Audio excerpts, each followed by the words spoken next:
¿Sabías que el hombre que gobernó Colombia durante el mandato 2022-2026 pasó 2 años preso acusado de ser guerrillero? Antes de firmar decretos, firmaba comunicados clandestinos. Esta es la historia de cómo un adolescente de un pueblo minero terminó ocupando el cargo más alto del país. Colombia lleva más de 2 siglos gobernada por partidos tradicionales. Nunca, hasta hace pocos años, la izquierda había llegado al poder. Por eso esta historia no es solo la de un hombre, es la historia de un cambio que muchos creían imposible y que otros temían profundamente. Todo empezó en un pueblo del Caribe colombiano, aunque creció en Zipaquirá, un municipio minero cerca de Bogotá. Ahí vio pobreza de cerca. Ahí empezó a leer sobre movimientos obreros. A los 17 años, mientras estudiaba economía, alguien le entregó unos documentos de un grupo guerrillero llamado M-19. Los leyó, los discutió con un amigo y decidió unirse. Tenía apenas 18 años y ya usaba un alias en homenaje a un personaje de novela. Fundó un periódico estudiantil, fue concejal de su pueblo a los 21 años y llevaba una doble vida. De día, político local, de noche, militante clandestino. Pero lo que nadie esperaba es que esa doble vida terminara en una celda militar. En 1985 fue capturado por el ejército. Pasó cerca de 2 años en prisión acusado de porte ilegal de armas. Al salir no abandonó la lucha, pero sí cambió de método. Participó en las conversaciones que llevaron a la desmovilización del M-19 en 1990. El grupo entregó las armas y se convirtió en partido político. Él, el exguerrillero, empezó a construir su carrera dentro de las instituciones que antes había combatido.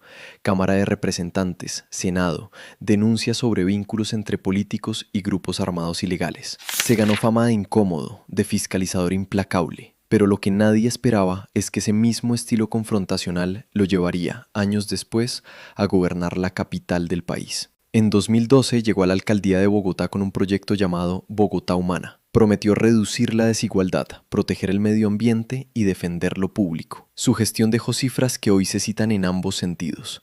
Bajó los homicidios a niveles que no se veían en 20 años. Impulsó agua mínima gratuita para los hogares más pobres. Pero también fue destituido por la Procuraduría en medio de una fuerte polémica, decisión que después fue revocada por un tribunal internacional. Una crisis en el manejo de basuras generó una emergencia sanitaria que marcó su imagen. Encuestas de la época mostraron una ciudad dividida. Para unos, un alcalde que transformó lo social. Para otros, un gestor con serias fallas de ejecución. Pero lo que nadie esperaba es que pese a las críticas, ese paso por la alcaldía se convertiría en el trampolín hacia algo mucho más grande. En 2022, en su tercer intento, ganó la presidencia con más de 11 millones de votos. Se convirtió en el primer presidente de izquierda en la historia moderna de Colombia. Su gobierno impulsó una reforma laboral, una reforma pensional y un aumento sostenido del salario mínimo real. También intentó una reforma a la salud que no logró pasar completa por el Congreso. Propuso una consulta popular para reformas frenadas en el legislativo. El Senado la rechazó.